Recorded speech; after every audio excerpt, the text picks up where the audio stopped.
तो इसको आप माइनस करिए तो कितना हो जाएगा, m 2n प्लस m ये भी है, तो डिग्री हो गई 0। 0 डिग्री का मतलब है कि x वाला कोई टर्म इसमें नहीं बचेगा, तो इसका मतलब है कि hx is a constant polynomial, मतलब इंडिपेंडेंट ऑफ x होगा। तो तो ये उसका वो हॉरिजॉन्टल ग्राफ बनेगा। हॉरिजॉन्टल ग्राफ बनेगा।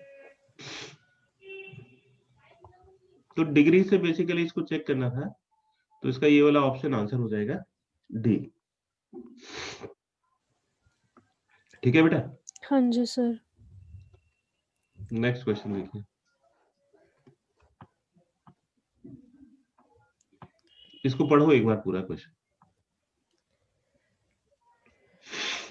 A manufacturing company produces 3 types of products A, B, and C from one raw material in a single continuous process. This process generates total तो waste. एक तो ये वाला प्रोसेस है सिंगल कंटिन्यूस प्रोसेस, हम्म मतलब एक ही साथ ये जो तीनों प्रोडक्ट है इसका जो वेस्ट मैनेजमेंट है वो हो जाता है ना। हम्म हम्म तो उसके लिए ये फंक्शन है कि जो टोटल सॉलिड वेस्ट है वो इतना बनेगा, W is waste in terms of R, and R is the amount of raw material used, मतलब जितना हम रॉ मटेरियल यूज कर रहे हैं R उसकी वैल्यू है। ठीक है, तो हाँ ये तो जी। कंटिन्यूस प्रोसेस है, मतलब एक साथ तीनों हो गए। फिर इफ हम्म इंस्टेड, इसके अलावा हमारे पास एक और ऑप्शन है, the company uses 3 different batch processes, one batch process for one product. तो एक ये है कि ए को अलग प्रोसेस किया, बी को अलग और सी को अलग, तो ये 1 by 1 है ना, एक ये और एक ये। हाँ जी। तो अब पूछ रहा है कि what is the total amount of waste generated because of 3 different batch processes. तो एबीसी जब डिफरेंटली आप इसको प्रोसेस करते हो तो उसमें कितना वेस्ट आएगा टोटल, तो टोटल कैलकुलेट करना है। तो तो इनका अलग अलग हमें पता है, तो क्या करेंगे टोटल के लिए, तो इससे कुछ वेस्ट जनरेट होगा, इससे वेस्ट जनरेट होगा, इससे वेस्ट जनरेट होगा, तो हाँ टोटल के जी लिए हम सर। इसको क्या करेंगे, W A W B W C को क्या कर दें, ऐड करेंगे। ऐड कर देंगे, है ना। तो total amount of waste generated is waste generated from A, from B and from C, तो तीनों को ऐड कर दीजिए। तो तीनों को ऐड करेंगे तो ये वाला टर्म तो एज इट इज रहेगा, -0.0001 r⁴, फिर आर क्यूब वाला आर क्यूब के साथ ऐड हो जाएगा, तो इसका जो कोफिशिएंट है वो माइनस हो जाएगा, तो 15 - 5 10 बचेगा, तो ये हो जाएगा +0.010 r⁵, है ना। फिर r² वाला r² के साथ ऐड हो जाएगा, तो 5 और 5 10 0.10 r²। r²।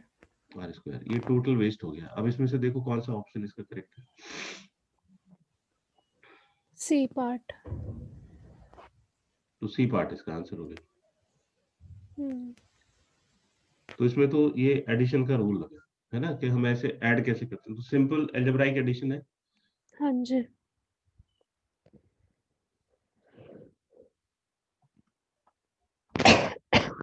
अब कहता है कि what is the ratio of the total waste generated by 3 batch processes with respect to the continuous process. तो टोटल अपॉन WR वाला फंक्शन करेंगे।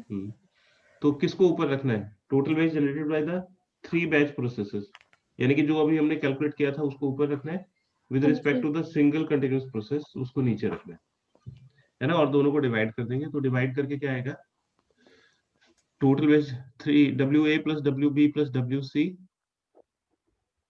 Divided by WR। W, है ना। तो ये तो आया था सी वाला ऑप्शन, ये -0.0001 r⁴ +0.01 r³ +0.5 r², है ना। 0.1 r²। अच्छा 0.1 r², और जो टोटल था वो इसके नीचे आ जाएगा।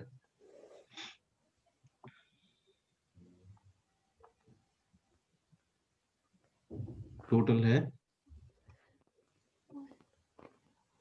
-0.01 0.01 r cube plus 0.1 r square plus r। तो कितना रिजल्ट आएगा बताइए जरा, दोनों को डिवाइड कर। ऊपर से 0.1 कॉमन ले सकते हैं। हाँ जी सर।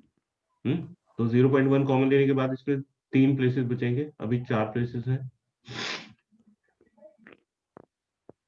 हाँ जी। तो माइनस 0.1 कॉमन आ जाएगा, माइनस रहने दीजिए, माइनस दोनों में है, तो 0.1 r कॉमन आ जाएगा, तो बचेगा minus 0.0001 r cube plus 0.1 r square plus r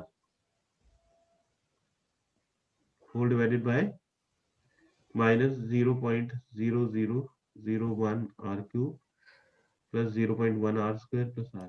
ये दोनों तो सेम ही हो गए है ना, हाँ जी। तो ये 0.1 r के इक्वल हो, तो इसमें देख लेंगे 0.1 r किसमें आ रहा है ना। तो कौन सा ऑप्शन आंसर हो गया इसमें, ये सेकंड लास्ट ऑप्शन इसका आंसर हो हाँ जी सर। गया, ये इसका आंसर।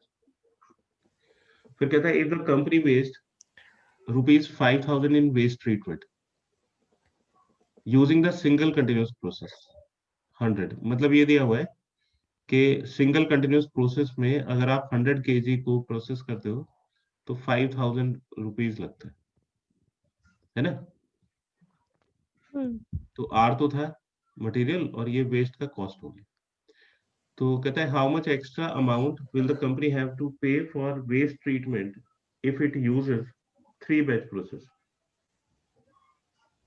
इसमें कितने एक्स्ट्रा रुपीस देने पड़ेंगे, तो हम इस इक्वेशन को यूज कर सकते हैं, इसकी वैल्यू हमें निकालनी है, WA plus WB plus WC। तो ये W इधर मल्टीप्लाई हो जाएगा, तो W इंटू 0.1 R हो जाएगा। क्लियर है बेटा। हाँ जी सर। W की वैल्यू कितनी आई है, ₹5,000 इंटू 0.1 और R इन kg 100, तो हो जाएगा 5,000, ये डेसिमल से एक जीरो कैंसिल हो जाएगी तो 10, तो ये आ जाएगा 50,000। तो अगर हम इस प्रोसेस को यूज करते हैं तो 50,000 रुपए लगेंगे, पहले 5,000 रुपए लग रहे थे, लेकिन उसने पूछा है कि how much extra amount, extra amount के लिए क्या करेंगे, सब्ट्रैक्ट कर सब्ट्रैक्ट देंगे। कर देंगे।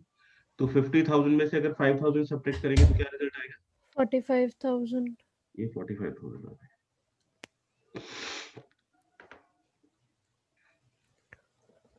क्लियर है बेटा। हाँ जी सर।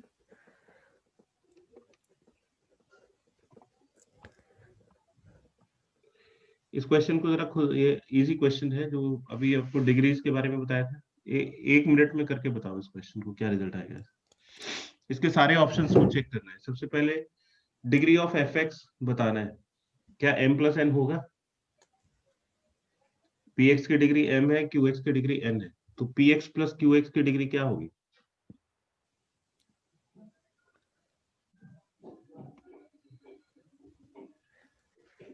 इसकी डिग्री बताओ बेटा क्या होगी। Sir maximum of F M और एन। तो ये इसका ये करेक्ट है, हाँ जी सर। मैक्सिमम ऑफ ह्यूमन है ना। फिर तो ये गलत होगा, डिग्री ऑफ जी एक्स, अब इसकी डिग्री के बारे में बताइए। एम प्लस एन होगी। m प्लस n, तो ये ठीक है। हम्म। एच एक्स, इसकी डिग्री के बारे में बताइए।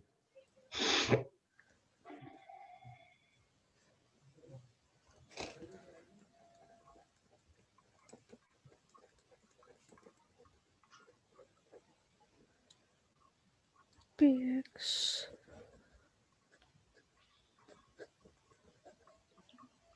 सबसे पहले तो ये बताओ कि इन दोनों में ज्यादा डिग्री किसकी होगी, इसकी या इसकी। सर आगे वाले की। तो इसको भूल जाओ क्योंकि मैक्सिमम निकालना है दोनों की डिग्री, बस इसी की डिग्री को काउंट करना है।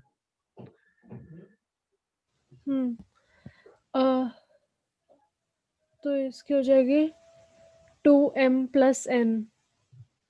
तो ये करेक्ट है ना। अब क्योंकि ये करेक्ट है तो ये गलत है और ये भी गलत है। ठीक है बेटा। हाँ जी सर।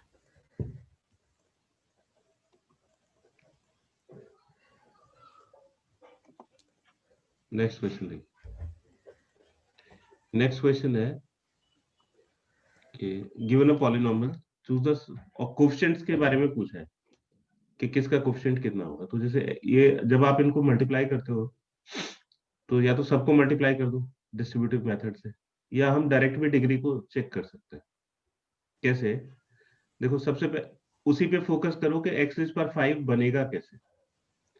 अब इसको आप अगर इससे मल्टीप्लाई करते हो तो कितना हो जाएगा? 2x। हाँ जी। अब एक्स इज पर 5 के लिए इसमें एक्स इज पर 4 वाला कोई टर्म होना चाहिए, हम्म है ना। तो इसका मतलब है कि अगर आप इसको इससे मल्टीप्लाई करोगे तो एक्स इज पर 5 बन ही नहीं सकता है ना। अब हम्म इसको इससे मल्टीप्लाई करो, कितना रिजल्ट आ गया? -6x²। ठीक है। हम्म और इसमें एक्स इज पर 5 के लिए x³ वाला टर्म होना चाहिए, वो भी नहीं नहीं है। है ना। तो इसकी जो मैक्सिमम डिग्री है वो तो 4 ही हो सकती है। तो कोफिशिएंट ऑफ एक्स इज पर 5 0 इज करेक्ट,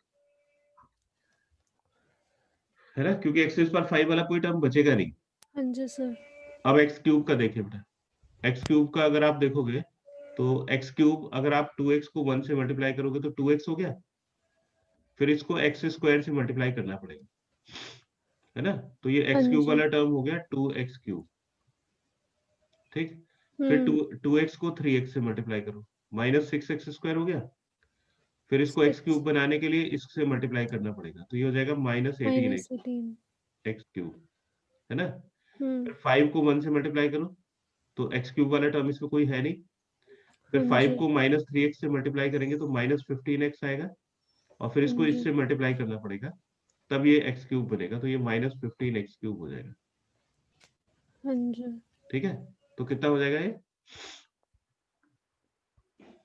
-33 + 2 -31x³ हो जाएगा।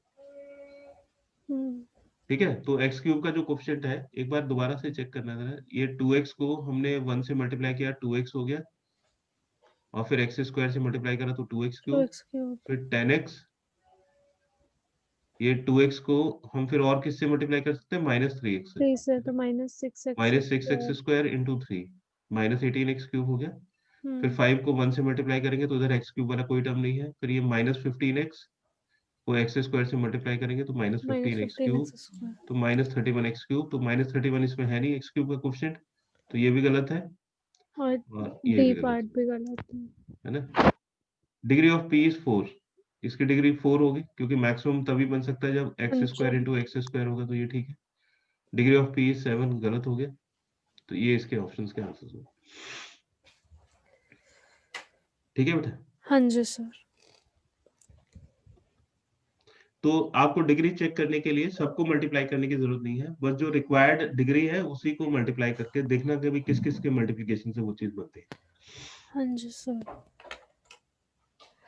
सर जैसे अभी 6th क्वेश्चन में किया था, तो अगर हमें मैक्सिमम पावर बिना सब चीज़ मल्टीप्लाई करे मिल रही है, तो हम सिर्फ उसी को एक कंसिडर करें ना हर क्वेश्चन में, पूरा हाँ, करने की ज़रूरत नहीं पूरा है। करने की जरूरत नहीं। डिग्री चेक करना है तो सिर्फ मैक्सिमम को मल्टीप्लाई करो आपस में।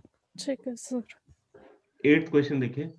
A sheet ABCD of dimension 10 feet into 3 feet, मतलब जो लेंथ है वो 10 फीट है और breadth 3 feet is shown in this figure. A box is made by removing two squares of equal dimensions, AEFG and DHIG.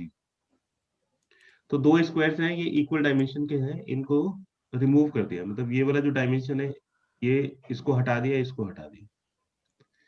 ठीक है। तो यहाँ पे ये जब इसको कट कर दोगे तो ये एक फ्लैप बन जाएगा, हम्म है ना। और आप इस फ्लैप को फोल्ड कर सकते हो, दिस इज द फ्लैप। ऐसे ही इधर भी एक फ्लैप बन जाएगा और इधर भी एक फ्लैप बन जाएगा, तो ये इसका बॉटम बचेगा, ये बॉटम। तो बॉटम की डायमेंशन क्या हो जाएगी? एक्स इधर से कम हो जाएगा, एक्स इधर से कम, क्योंकि इक्वल डायमेंशन है, और इसकी जो विड्थ है वो 3 फीट दे रखी है ना। तो इसलिए ये वाली जो डायमेंशन है ये बचेगा 3 माइनस 2x के इक्वल। क्लियर है? ये आ रहा है बेटा समझ में? नहीं सर। ये जो डायमेंशन है, ये हम्म। ये जो पूरा था ये 10/3 का था, मतलब ये वाले जो विड्थ थी इसकी वो 3 फीट थी, हाँ जी। है ना? हाँ सर, आ गया समझ। तो x इधर से कम हो जाएगा, x इधर से कम हो जाएगा, तो ये 3 माइनस 2x होगा। अब देखो ये वाली डायमेंशन 5 दी हुई है और ये टोटल 10 फीट है, तो इसका मतलब ये 5 बचेगा, है ना? हाँ जी सर। तो टोटल 10 है, 5 निकाल दो तो ये 5 बचेगा। अब इसमें से x कम हो गया इधर से, तो कितना बचेगा? 5 माइनस 5 माइनस एक्स। x। अब इसको देखिए जरा, ये 5 माइनस एक्स हो गया टॉप, है ना? ये पूरा 5 है, उसमें से x माइनस कर दो तो ये जो डायमेंशन है ये 5 माइनस एक्स बच गई, है ना? हाँ जी। और ये वाले जो डायमेंशन है ये 3 माइनस 2x हो 2 गया। एक्स। तो जितना बॉटम है उतना ही टॉप है। और ये जो बाकी के जो डायमेंशंस है वो इनके मतलब कवरिंग में आएगा, फ्लैप्स फोल्ड हो जाएंगे, तो जो बॉक्स बनेगा वो इस तरह का बनेगा। तो बॉक्स की डायमेंशन ऐसी होगी, फ्लैप्स तो फोल्ड होके उसको पैकिंग के काम में आएंगे, हम्म। तो इस तरह का ये बॉक्स बनेगा, ऐसा एक बॉक्स बन जाएगा। और इसकी डायमेंशन क्या हो जाएगी? ये 5 माइनस एक्स, और ये वाली जो विड्थ है ये 3 हम्म। माइनस 2x, ये इसका बॉटम हो गया, this is the bottom and this is the top. और जो इसको जब फोल्ड करेंगे तो ये इसकी हाइट ले लेगी, तो ये x हो जाएगा। आए समझ में बेटे? हाँ जी सर। तो ये इस तरह का एक बॉक्स बनाएगा। तो अब वो कहता है कि if a cubical bar of soap has volume of this cubic feet, इसके अंदर ये एक मतलब कार्डबोर्ड का एक बॉक्स बना दिया। अब इसके अंदर साबुन रखी जानी है ना? साबुन की जो टिकिया होती है, बार ऑफ सोप, ठीक है? और उसका जो हम्म। वॉल्यूम है वो 5 माइनस एक्स, मतलब इसके अंदर ऐसी सोप की जो बार है वो रखी जानी है, और इसका एक का वॉल्यूम दे रखा है 5 माइनस एक्स, है ना? हम्म। तो अब इसमें कुछ ऑप्शंस पूछे हैं,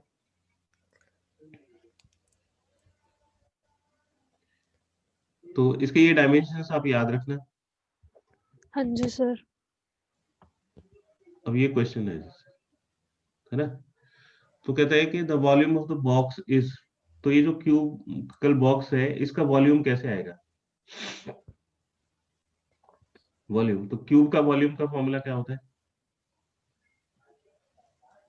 L into B into H. तो तीनों को मल्टीप्लाई करके चेक कर लोगे, इसमें से एक गलत होगा एक सही होगा, हम्म। है ना? फिर जो सही वाला होगा उसमें x को 0.5 रख देंगे, हाँ, तो उससे वो आ उससे ये जाएगा। आ जाएगा। फिर at most this much bars of soap can be packed in the box, तो नंबर ऑफ बार्स कैलकुलेट करना है। तो नंबर ऑफ बार्स के लिए क्या करेंगे? इसके वॉल्यूम डिवाइड को, कर देंगे। हाँ, इसके वॉल्यूम को इसके वॉल्यूम से डिवाइड कर देंगे तो रिजल्ट आ जाएगा। हम्म। कर लोगे बेटा इसको? हाँ जी सर।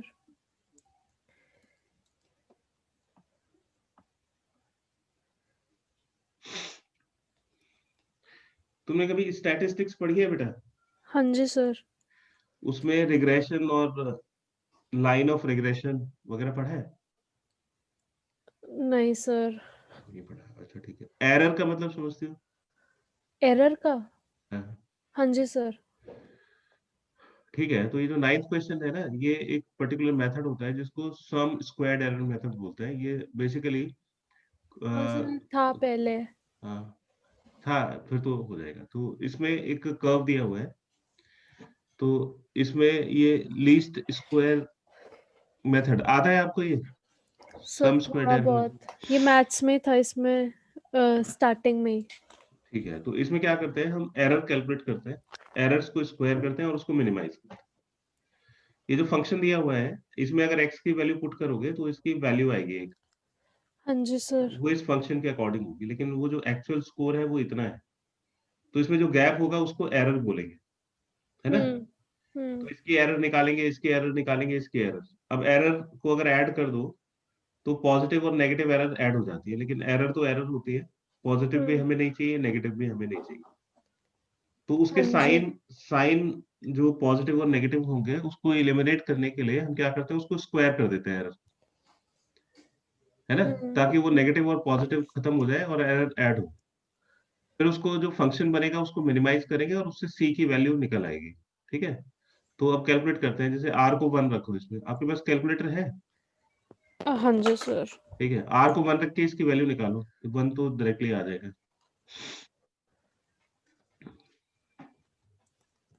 तो -1 + 6 - 30 + 80 + 70 + C. -6 -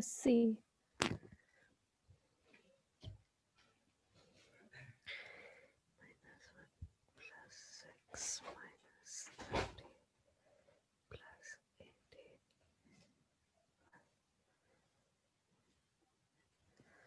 तो सर 125 + C आ रहा है पहला तो। 125 + C, तो इस फंक्शन के अकॉर्डिंग जो वैल्यू है वो 125 + C होनी चाहिए, है ना। हाँ जी।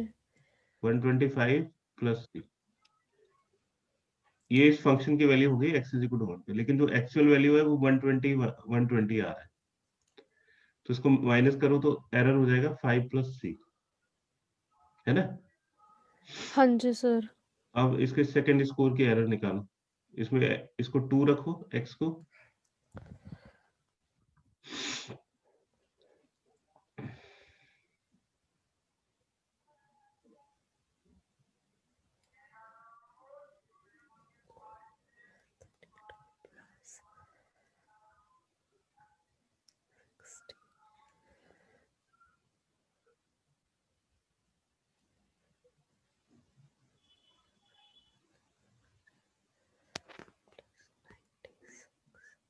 माइनस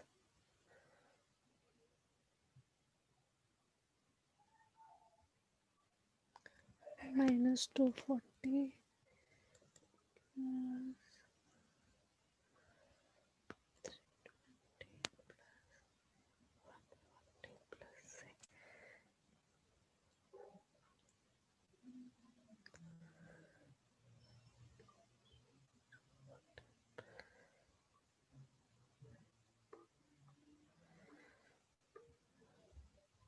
सर 284 284, है ना, प्लस C। +C।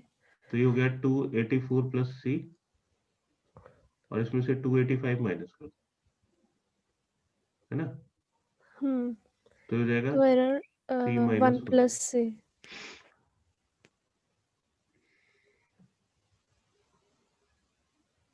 जैसे E3 कैलकुलेट करो,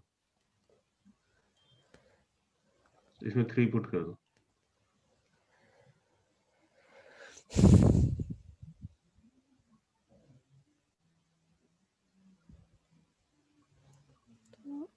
-243 + 486 -810 + 720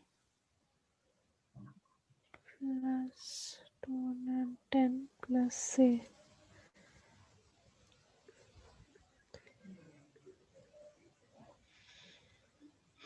486 minus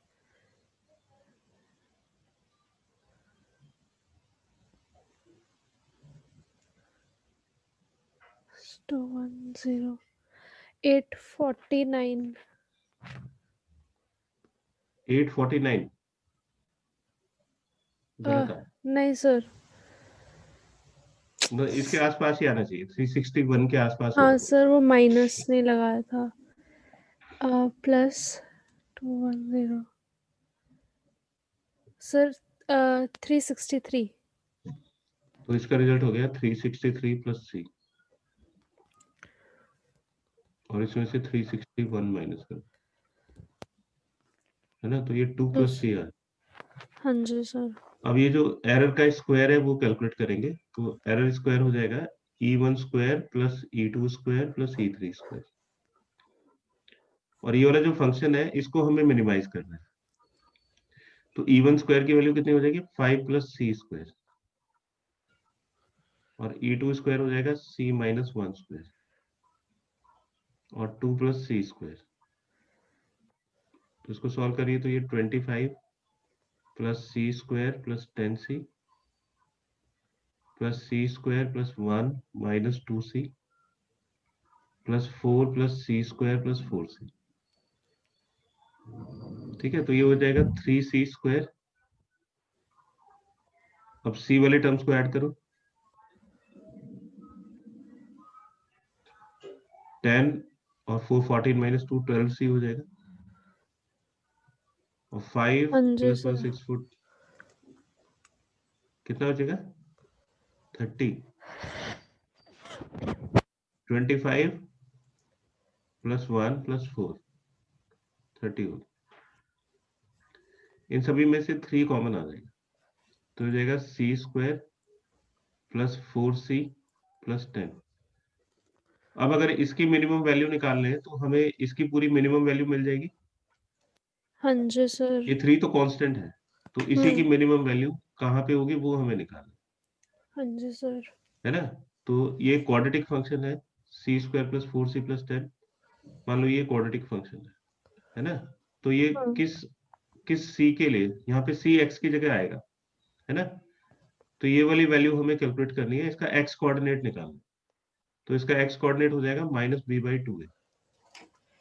तो सी की इस वैल्यू के लिए ये फंक्शन मिनिमम वैल्यू देगा, हाँ जी सर। है ना। क्वाड्रेटिक फंक्शन का पॉइंट ऑफ मिनिमम होता है -b/2 है। हाँ जी सर।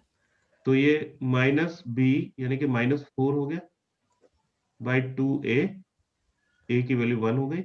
इस 3 से हमें कोई मतलब नहीं है ना, ये तो कांस्टेंट है। हम्म। यही फंक्शन c के ऊपर डिपेंड करेगा, तो c की वैल्यू -2 आ जाएगी। ठीक है, तो ये पूछा है what will be the value of c, तो c इज -2। तो बेसिकली हमें क्या करना होता है, एरर। पहले एरर को समझो, एरर क्या होती है। ये जो कैलकुलेटेड वैल्यू है और जो ऑब्जर्व्ड वैल्यू है, इन दोनों को माइनस करो तो एरर आ जाएगा। हाँ जी ये सर। जो फंक्शन है इसको बोलते हैं इक्वेशन ऑफ बेस्ट फिट। मतलब इससे एक्यूरेट रिजल्ट नहीं आता है। जैसे आपने स्कैटर डायग्राम देखा होगा, तो हाँ उसमें जो जी। रिजल्ट्स हैं, तो जो एक्चुअल वैल्यू होती है और जो कैलकुलेटेड वैल्यू होती है उसको माइनस करके हमें एरर मिलता है। अब ये जो एरर होता है, जैसे लाइन ऑफ बेस्ट फिट है, तो जो ऑब्जर्वेशन है वो इसके राइट साइड में लेफ्ट साइड में आ सकते हैं। हाँ तो जी ये जो सर। एरर्स है ये पॉजिटिव नेगेटिव हो सकती है ना। हाँ जी तो अगर सर। हम इन सबको ऐड कर देंगे तो ये आपस में कैंसिल हो जाएंगे और बहुत कम रिजल्ट आएगा। तो इसलिए एरर ना तो हमें पॉजिटिव चाहिए ना नेगेटिव चाहिए, तो एरर्स को फिर क्या करते हैं, स्क्वायर कर देते हैं, है ना। और हमारे पास एक फंक्शन बन जाता है। अब हाँ इस जी सर। फंक्शन को हमें मिनिमाइज करना होता है। ठीक है, तो ये इसका एक्स स्क्वायर का कोएफिशिएंट पॉजिटिव है तो अपवर्ड पैराबोला बनेगा, तो यहाँ पे क्वाड्रेटिक फंक्शन का भी यूज हो गया। तो डायरेक्ट हम मिनिमा की वैल्यू निकाल लेते हैं। हाँ जी सर। तो ये सी की वैल्यू -2। क्लियर है बेटा। हाँ जी सर। तो देखो नेक्स्ट क्वेश्चन है, what is the minimum value of x coordinate for the point of intersection of functions. तो पॉइंट ऑफ इंटरसेक्शन की क्या कंडीशन होती है। अगर आप दो फंक्शंस का पॉइंट ऑफ इंटरसेक्शन निकालते हो, जैसे ये एक फंक्शन है, ये दूसरा फंक्शन, तो पॉइंट ऑफ इंटरसेक्शन पे एक्स और वाई कोऑर्डिनेट इक्वल होता है। हाँ जी सर। हमें वाई कोऑर्डिनेट गिवन है, एफ एक्स और जी एक्स, ये वाई कोऑर्डिनेट हो गए। तो ये एक तरह से y1 हो गया, ये y2 हो गया, है ना। तो अगर इन दोनों को इक्वेट कर देंगे तो हमें ये x की वैल्यू मिल जाएगी। इसको आप y1 भी लिख सकते हो, इस वाली वैल्यू को, और y2 भी लिख सकते हो। तो ये y1 हमें पता है, y2 हमें पता है, x हमें फाइंड करना है ना, x कोऑर्डिनेट की वैल्यू पता करनी है। तो y1 is equal to y2 रख के जो x की वैल्यू आएगी उसको मिनिमाइज करना है। ठीक है, हाँ। तो इन दोनों को इक्वेट कर दीजिए। तो जब इन दोनों को इक्वेट कर देंगे, मतलब इसके बीच में इक्वल साइन लगा देंगे, तो ये -x⁵ दोनों में एक जैसा है, कैंसिल हो जाएगा। ये 5x⁴ कैंसिल हो जाएगा। ये x² इधर आके पॉजिटिव हो जाएगा, -7x, और ये -2 भी कैंसिल हो जाएगा, बचेगा क्या, 0, है ना। तो हाँ जी इसके सर। इसकी जो वैल्यूज हैं क्या हो जाएंगी, 0 और 7। 7। तो इसमें मिनिमम वैल्यू क्या होगी, x की दो वैल्यूज है ना, सर 0 हो गई। 0, तो इसका minimum value of x coordinate is 0।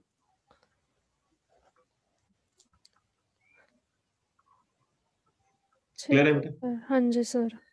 ठीक है, ये तो आपके जो अभी तक के असाइनमेंट्स है वो सब हो गए कंप्लीट। हाँ जी सर।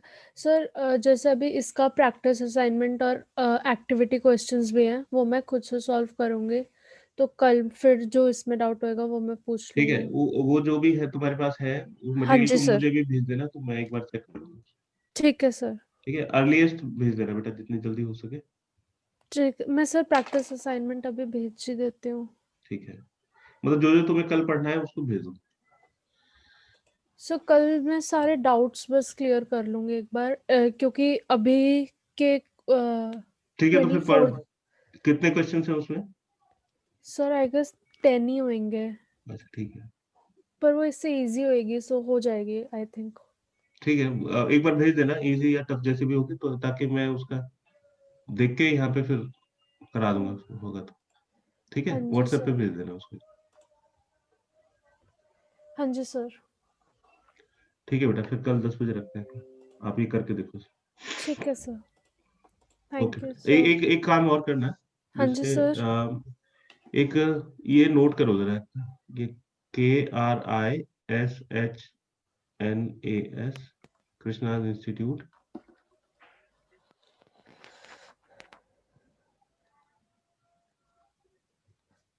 है ना? ये इसमें इस तरह का लोगो बना हुआ होगा बेटा, एक ऐसे, हाँ जी सर। है ना? ऐसे हाँ एक लोगो बना हुआ होगा। तो ये प्ले स्टोर से डाउनलोड कर लेना ऐप, है ना? और ओके सर। उसमें एक बैच रिक्वेस्ट आएगी, वो भेज देना, तो मैं बैच बना दूंगा। उसमें फिर ये वीडियो अपलोड कर दूंगा, तो आपके फ्यूचर के लिए हमेशा ये वीडियोस उस पर रहेंगे। ठीक है सर। ठीक है, तो ये ऐप डाउनलोड कर लीजिए। ठीक है सर। ओके बेटा। Thank you sir. ओके।